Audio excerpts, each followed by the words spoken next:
Robocop is hitting theaters pretty soon, so it's time to dig up some obscure facts about this guy, the OG Robocop.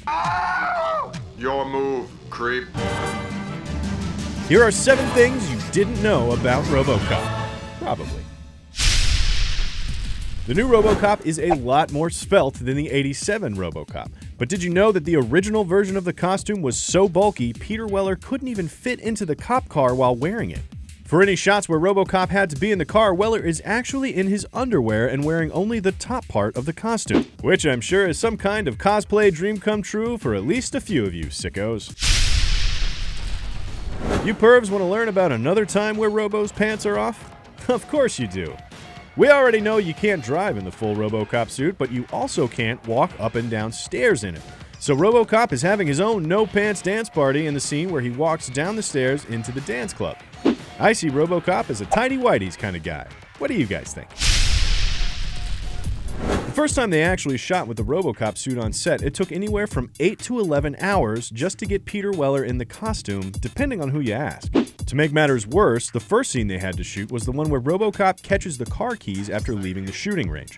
The keys kept bouncing off the rubber padding on Robo's hands before he could catch them. So, a shot that's less than 10 seconds of screen time took about 50 takes before they could finally get it. Which sounds funny now, but probably had most of the cast and crew in a murderous rage at the time. At this point, I think we can all agree that having to wear the 40-pound Robocop costume totally sucked. But there wasn't just one suit of suck. There were as many as 7 suits used in the movie. They had different versions for the different parts of the movie, like when he's all shiny and new versus when he's looking really beat up towards the end. Plus, they needed extras because the suits were very fragile and would get damaged easily. Like my heart. Moving on.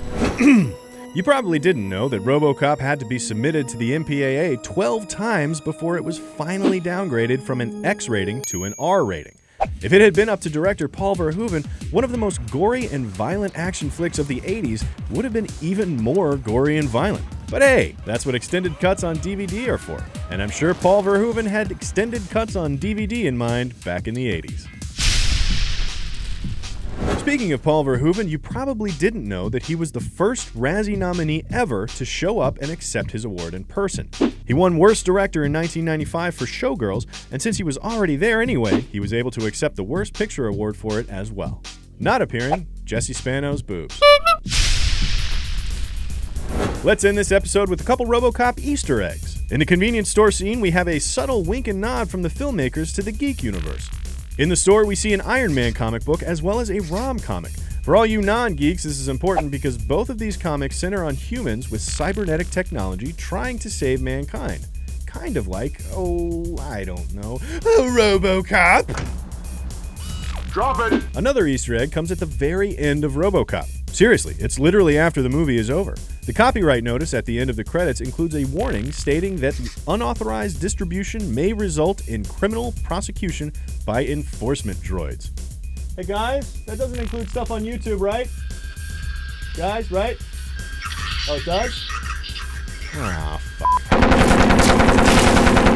That's it for today's episode of Things You Didn't Know, but be sure to subscribe to Cinefix for more kind of made-up things about movies. Thanks for watching.